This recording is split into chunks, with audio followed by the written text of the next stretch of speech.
Salut mon ami, j'espère que tu vas bien. Perry Mananici, coach, formateur, animateur de la Fabrique à Leader.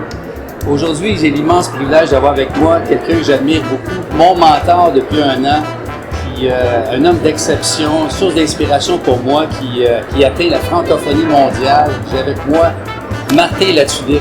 Comment ça va, Martin? Gêné un peu après une présentation comme ça, mais ça va très bien, toi? Oui, ça va bien.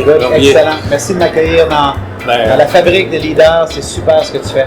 Merci, puis je suis content de t'avoir avec moi. Martin, dans la Fabrique à Leader, un des créneaux que je préconise beaucoup, l'histoire personnelle, le parcours qui nous permet justement d'aboutir un jour dans le développement personnel. Si on remonte, Martin Latulippe, dans l'adolescence, où je pense que tu étais un joueur de hockey assez hot, à part ça, j'ai su à travers des bras. Mais avant d'arriver joueur de hockey, tu as eu, je pense, des périodes peut-être plus turbulentes, de tourmentes, qui t'a amené au développement personnel. Ouais. Alors, j'aimerais ça que tu nous parles un petit peu des éléments déclencheurs. Comment ça a débuté? Excellente question et très bon sujet. Mais avant, juste clarifier, si jamais de mes chums qui ont joué au hockey avec moi avant, écoute ça, j'étais pas un joueur de hockey. Ok, je me débrouillais, je faisais ma job.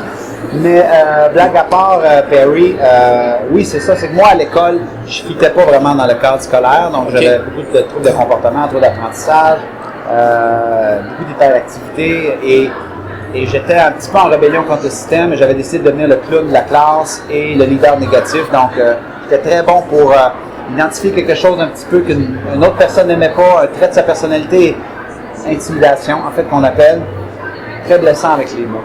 Et le hockey, oui, c'était mon échappatoire, mais je réalisais pas ça vraiment dans ma vie. J'aimais juste aller m'épanouir dans le hockey parce qu'au moins au hockey, on ne me mettait pas une étiquette autre que t'as mal joué, mais c'est le coach, on le respectait. Ouais. Et à 16 ans, j'étais retranché d'une équipe sportive à laquelle j'étais voué de probablement jouer dans l'équipe.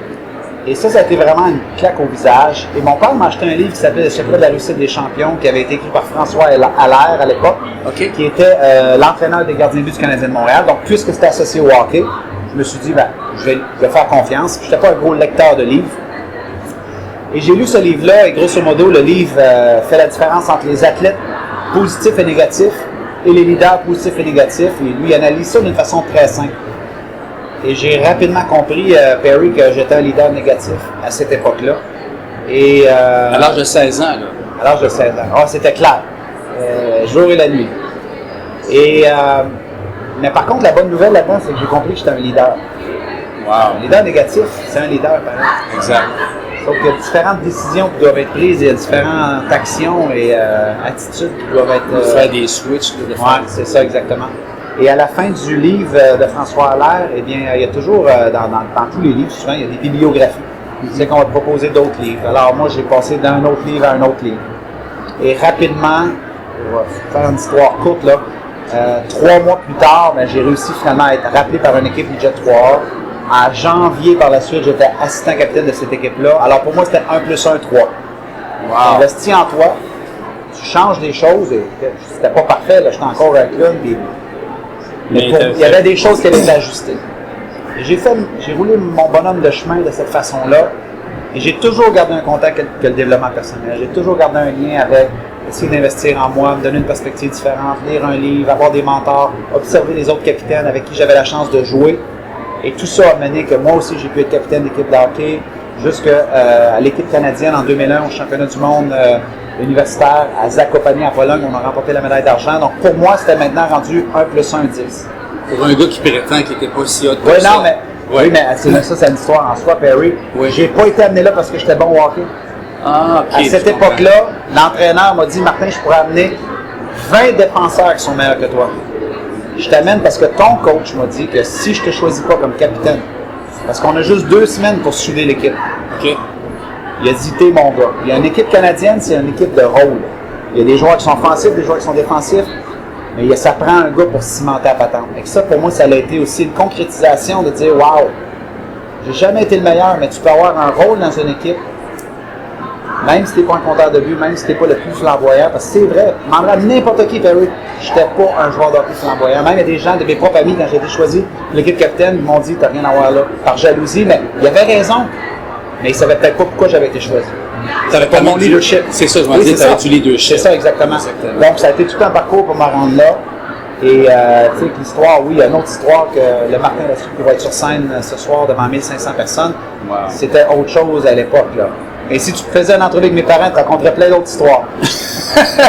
Mais là, ça te prendrait une cassette d'à peu près 5 heures. Mais à l'époque, donc, tu as lu beaucoup de livres, tu avais des mentors, tu as fait sûrement des ateliers, tu es allé voir il y a des conférenciers qui t'inspiraient dans le temps. Ça, c'était seulement dans la vingtaine. Moi, j'ai lu que des livres. Ouais. Le premier conférencier que j'ai vu, c'était un jeune homme qui s'appelait Patrick Combs, qui est devenu mon premier mentor parce que lui, il s'adressait aux étudiants aux États-Unis. Et en fait, j'étais entré en contact avec lui pour voir comment il faisait. Il avait écrit un livre qui s'appelait Major in Success.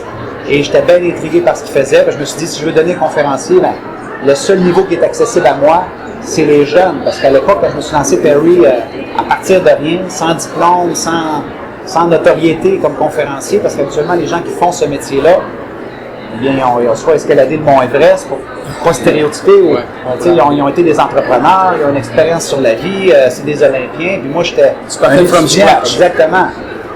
Donc, je me suis dit, le niveau étudiant, ça serait fantastique. Donc, j'avais étudié beaucoup Patrick Combs, mais mon père écoutait des cassettes de Jean-Marc Chaput, mais c'était les deux seules références d'art oratoire que j'avais, c'était Patrick Combs, Jean-Marc Chaput et Jean-Luc Mongrain, qui était venu parler un jour à l'école secondaire où est-ce que j'étais. Il m'avait fasciné par sa passion.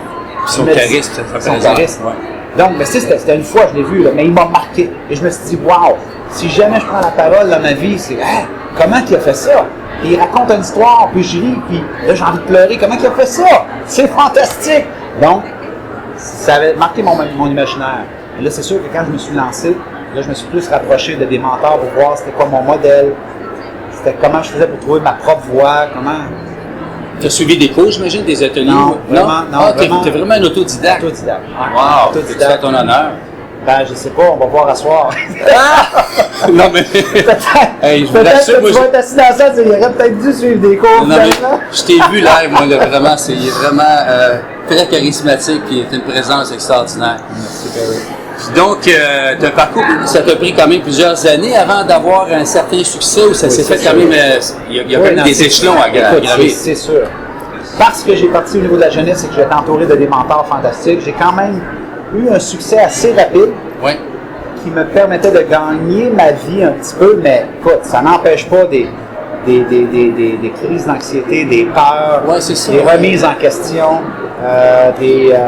Écoute, c'était la folie furieuse parce que moi, il faut que tu réalises que j'avais vécu dans une micro-société toute ma vie. Une chambre de hockey. Ouais, je connais ça moi aussi. Le plus gros des risques que tu prends, tu sais, c'est pas écouter l'entraîneur, sauter un couvre-feu. Tu sais, mais c'est assez garde protégé. Ouais. Là, je sors dans le vrai monde, je veux devenir entrepreneur, je veux faire des conférences, on commence à me dire non. On me juge parce que je reçois des feuilles de commentaires qui me disent c'est pas bon, c'est n'importe quoi. Hey, là, c'est. Comment tu vis ça, tu vas abandonner, tu comprends pas parce que tu sais, la seule critique que tu as eue, c'est tu peux jouer mieux, tu prennes les pieds. Mais là, on attaque ta personne. Alors, moi, c'était un peu comme si on revenait à qui j'étais avant 16 ans. Et ça, c'était très difficile à gérer, de comprendre que non. Encore une fois, tu n'as pas à laisser ça te définir. C'est juste d'apprendre à gérer, te donner les outils. Et c'est correct, c'est juste un passage obligé, tout ça. Donc, il y a eu des années très difficiles, des années où j'ai failli abandonner littéralement Perry, tu sais. Complètement. Complètement, tu sais. Puis que ça relève un Martin qui ne fait pas de développement personnel, y avait-tu d'autres passions qui t'habitaient ou c'était vraiment... Aucunement. Si je demanderais vraiment à mes parents, j'ai eu des emplois d'été, c'était n'importe quoi. Je travaillais dans l'usine de mon père un été. Mon père n'a jamais été humilié de sa vie comme ça. Wow. Tu sais, parce que c'était n'importe quoi. C'était la loi du moindre effort, je me traînais les pieds, je faisais rire les gens, je faisais des affaires, mon père, je faisais des chiffres de nuit. Tu sais, dans ma tête de clown, moi j'étais comme personne ne va savoir ce que je fais la nuit, je fais rire les monts. Le lendemain, mon père arrivait à la shop, il racontait que j'avais fait. C'était humiliant. Tu sais, donc, je pense pas que j'étais employable. Okay. Disons-le comme ça. Qui a été aussi une grande motivation pour moi de dire vraiment ton avenue est pas mal celle-là. Parce que, tu sais.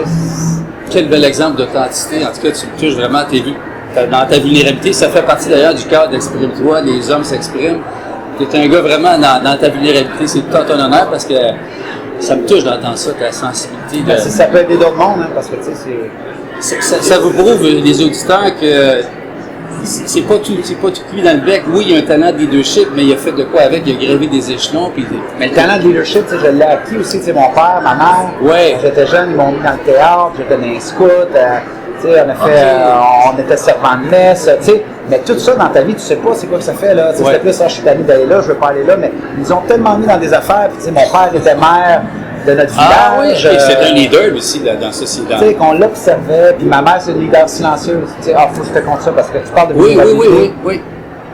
Il y a 3 ans, ma mère se retire. Moi et mon frère, les deux, on demeure à l'Est canadien. Oui. On prend l'avion, on s'en vient surprendre ma mère parce que c'était sa dernière journée de travail et qu'on l'attend à sa sortie du bureau. On l'avait fait pour mon père et qu'on ne pouvait pas le faire pour ma mère. T'sais. Et il avait organisé une soirée pour ma mère avec les employés. On l'avait fait pour mon père, mais il n'y avait pas trop de grandes surprises. Tout le monde, au souper de mon père, disait « Marc, t'es un leader, t'étais dans le shop, puis t'as fait telle affaire en 92, en 99. » Mais mon père a fait ça toute sa vie. Mon père, dans ma tête, c'était le leader de la famille. Okay. Et on s'en va à la soirée à ma mère. Et à un moment donné, le patron se lève et dit « OK, on va passer à quelques discours. Il y a des gens qui ont préparé des trucs pour Michel. » Et les gens se lèvent à tour de rôle. Perry commence à dire comment ma mère, c'était la personne qui avait la meilleure écoute au monde, la sensibilité, pince sans rire. Comment est-ce que des fois, sans rien dire, elle avait été là pour Suzy, pour Chantal. Et là, pour la première fois de ma vie, Perry, à 37 ans, j'ai réalisé comment ma mère, c'était une leader silencieuse. Et je le sais que ça m'habite, ça, mais j'ai jamais su d'où ça venait. Et c'est pas tout le monde qui a la chance d'être assis dans un bureau, d'entendre les employés sur comment ta mère a touché d'autres personnes de par sa façon d'être, alors que toi, tu pensais que ta mère, sans juger personne, elle faisait le repas, elle avait le linge, elle t'amenait au hockey, elle était bien plus que ça. Ouais, c'est toute une leçon d'humilité, mon chum, quand on parle de vulnérabilité. Moi et mon frère, on est tellement les deux, on se tenait à la main pour pleurer les deux. Parce que les deux, on pensait à la même affaire.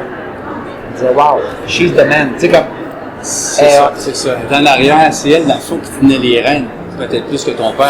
C'est incroyable. Mon père était le verbal, il était public. Ça. En arrière, il y avait un chaîne. C'était incroyable. Et là, je fais une parenthèse, pas rapport du tout, mais je parlais de vulnérabilité, puis j'ai comme. Wow. C'est parfait, Martin. Puis aujourd'hui, on bénéficie de Martin. Moi, c'est pas mal complet parce que je sais que là, on t'attend pour le Inspire-toi dans quelques minutes. Je sais pas si les gens entendent.